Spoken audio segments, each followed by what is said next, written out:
Well, the CBS network again defending its report on Florida Governor Ron DeSantis. On Sunday, the channel's 60 Minutes show aired a report alleging the governor was involved in a COVID vaccine pay-to-play scheme.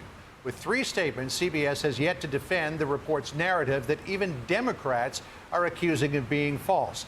Let's bring in Joe Concha now. He's the media and politics columnist for The Hill and a Fox News contributor. There's a new statement, Joe, from CBS saying that their report was focused on the racial disparity of the distribution of vaccines in the Glades communities in the shore of Lake Okeechobee in Palm Beach County, also explaining why it omitted DeSantis' explanation about CVS and Walgreens being points for vaccine distribution. The statement saying, quote, the governor referenced CVS and Walgreens. However, vaccines did not reach those pharmacies in the Glades until late February for CVS and mid-March for Walgreens, well after the governor began distributing the vaccine with Publix on January 21st, 2021. For this reason, the governor's comments about CVS and Walgreens were not included in the original broadcast.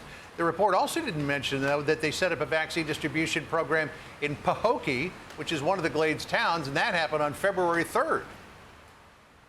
It's very interesting, John, that they say that that's the reason why CVS and Walgreens wasn't included when Ron DeSantis talked about that in meticulous fashion as to why they were handling, in their case, long-term care facilities, and then Ron DeSantis and Florida officials turned to other pharmaceutical companies such as Publix, which is ubiquitous as palm trees in Florida, to get it out to the rest of the senior population. That's the reason why you actually include DeSantis' full comments instead of excluding them. But look, the bottom line here is that the takeaway that many people had from this particular piece was this a pay-to-play scheme between Publix and Ron DeSantis? Well, some fact checkers are now weighing in, John. Pointer says, quote, there really is no there, going on to say that it doesn't appear as if DeSantis did anything wrong. If it did, 60 Minutes failed to provide enough information, context, or evidence that he did. PolitiFact also weighing in. They have concluded that CBS could be guilty of deceptive editing. Throw on top of the fact that Democrats in the state, and again, John, you cover the news every day. Have we ever seen a more polarized time in this country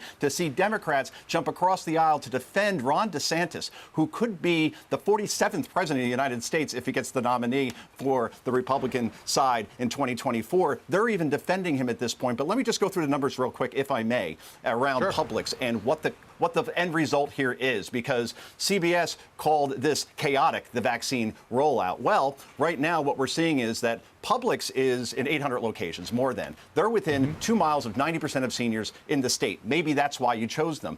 Or cases are now down 80% among those over 65 when you compare it to the beginning of the year to the end of March. So it appears to be working. But also, 67% of those over 65 seniors in the state have been vaccinated at this point. And when you consider that polls show that about 30% of the country doesn't want to get the vaccine, or at least doesn't want to get it right now, this appears to be a success story if you just look at the raw numbers that 60 Minutes failed to provide during that piece, John. I thought it was interesting, Joe, that Pointer weighed in on this to the extent that it did. You know, with former President Trump now mostly out of the picture, it seems that liberals and the mainstream media are finding a new boogeyman in Florida Governor Ron DeSantis.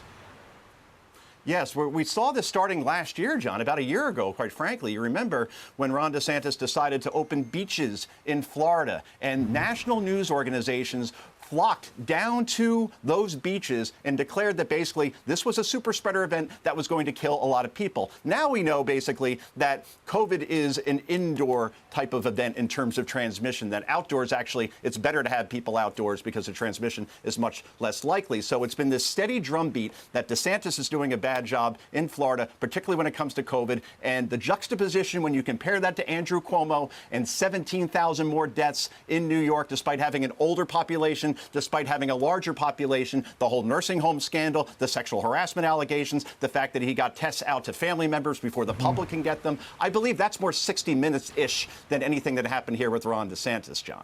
Well, we'll see if they cover those stories. And you also point out in your column in The Hill that all of this may really help DeSantis if he decides that he wants to run for the presidency in 2024. Joe, always good to talk to you. Good to get your perspective. Thanks. We'll see you again soon. Great to see you, John. Thank you.